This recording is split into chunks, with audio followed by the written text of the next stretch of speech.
So we finally got the iPhone 14 Pro Max in, and the first test up, of course, is the drop test, where we're dropping it side by side against its biggest competitor in the Galaxy S22 Ultra. Now, taking a look at the spec sheet, the iPhone has some clear advantages. It has a flat design compared to the Galaxy's curved edge, it has stainless steel over the Galaxy's armor aluminum, and Apple is still claiming that Ceramic Shield is the toughest glass on any smartphone. Whether or not any of that actually matters though in the event of a drop, well, there's only one way to find out. But before we do, I want to give a big thanks to the sponsor of today's video in Casetify, who sent over this special package with 3 new cases for the iPhone 14 series. We've got the Impact case, which is drop-proof from 8.2 feet. We have the Ultra Impact case, which is drop-proof from 11.5 feet. And then we have the Bounce case, which just takes things to the next level with 21.3 feet of drop protection. Now, to make these levels of drop protection possible without the cases themselves being super bulky, the cases are lined with Casetify's EcoShock material. They actually sent us a big old block of it to test against a competitive material, and after dropping metal balls onto these blocks, the difference is huge, with the EcoShock material just transferring all that energy, with the ball barely bouncing in comparison. And while they didn't ask us to do this, we just had to drop the blocks themselves, where again, the EcoShock material just absorbs all that impact perfectly. Now, in addition to EcoShock, all of these cases have raised bezels and rings around the cameras, and the Ultra Impact has this twister design on the corners for that extra protection, while the Bounce case not only has this X shape on the back that helps distribute shock, but it also has these bounce corners that straight up look like something you would see on a pair of sneakers. So instead of just talking about it, we're gonna put this case to the test, putting a brand new iPhone 14 Pro Max inside of it and dropping it with the other phones to see how much of a difference it actually makes. Let's get right into it. Round number 1. Backdrop. In 3, 2, 1.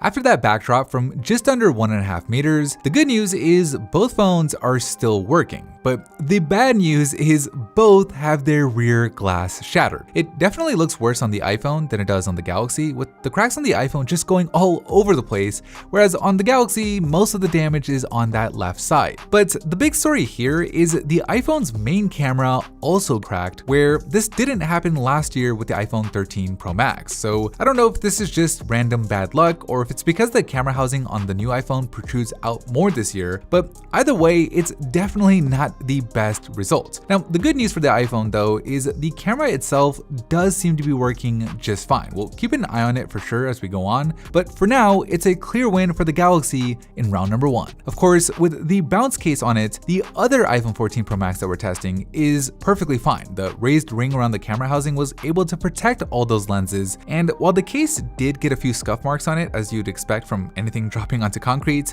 underneath the case, the iPhone 14 Pro Max is still perfect. So exactly the kind of result you'd want on an $1,100 phone. Round number 2, corner drop.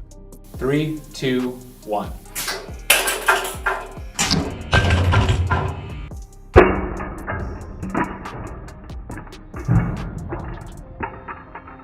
After the corner drop, neither phone comes away unscathed. Both phones suffer some scuffs to their corners, where it looks like the scuffs on the Galaxy's aluminum run a little bit deeper compared to the iPhone's stainless steel. However, on the iPhone, the rear glass now looks even worse than before, with chunks of glass missing right there at the point of impact. Where on this deep purple color, it turns out that the iPhone has some blue underneath it, which is pretty cool. But overall, this is too close to call, so it's a tie in round number 2. The Bounce case on the other hand, well, it had a nice and soft landing thanks to these air cavities and like the compression ribs here on the corners, where even the case itself barely has any visible damage to it, which is kind of surprising. Of course, underneath the case is what matters, where the iPhone is still in perfect condition. So a really good result here. Round number 3, face drop.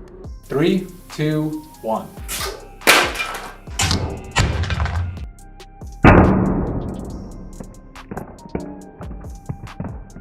Oh man, so after that face drop from nearly 1.5 meters, the screens on both phones shatter. It definitely looks worse on the Galaxy with the cracks spiderwebbing all the way across the screen, whereas on the iPhone, the damage is mostly up top, which is a little concerning since that area is where the true depth sensor for Face ID is, but somehow Face ID still seems to be working just fine. Unfortunately, the same can't be said for the Galaxy's fingerprint scanner, where after multiple attempts, it just won't register a fingerprint. It keeps giving us this pop-up asking us to clean the screen, so it's a clear win for the iPhone in round number 3. As for the bounce case, well, it seems like that EcoShock material combined with the raised lip that goes all the way around the phone helped the iPhone 14 Pro Max survive without a problem. The case itself looks clean, and of course, underneath it, the iPhone still looks as good as new. Bonus round. Alright, so these phones have been through a lot, with all of the drops we've done so far being from higher up at nearly 1.5 meters. So we're gonna do just one more drop straight onto steel this time and call it a day. 3, 2, 1. After that brutal bonus drop, we had chunks of glass flying everywhere, where while the phones technically survived, man, do they look worse. Whereas the iPhone with the bounce case on it, well, its screen still remains fully intact, with the case doing its job. Now, taking a closer look, the Galaxy screen suffered some dead pixels at the bottom right, with it just being completely crushed, and while the iPhone's front glass looks mostly the same, the rear glass just keeps getting worse, with it now having some deep grooves at the top right here. And something that we noticed after doing the full inspection, the cracks that the iPhone initially suffered around the camera, both on the front and the back, are causing a little bit of flaring. It's not that bad on the rear camera where you only see it when light hits it directly, but on the selfie camera, it is much more noticeable. So not the best result for either phone in the bonus round. Unless of course we're talking about the iPhone with the bounce case on it, where even after that brutal drop onto steel, the case itself looks fine, and more importantly, the iPhone underneath it looks just like it did when we first unboxed it. Okay, so with all 4 rounds in the books, let's take a look at the scorecard, where the Galaxy edged out the iPhone in round number 1, the phones tied in round number 2, the iPhone had the advantage of being fully functional in round number 3, and neither phone really standing out in round number 4, making this one a tie overall. So I'd definitely get a case if you're worried about dropping your phone, and if you go to casetify.com/phonebuff, you can get 15% off of your order. From prints to customization, there is truly something for everyone. I'll put all the links you need down below in the description. Big thanks again to Casetify for sponsoring today's video. Thank you for watching, and as always, I'll see you in the very next episode.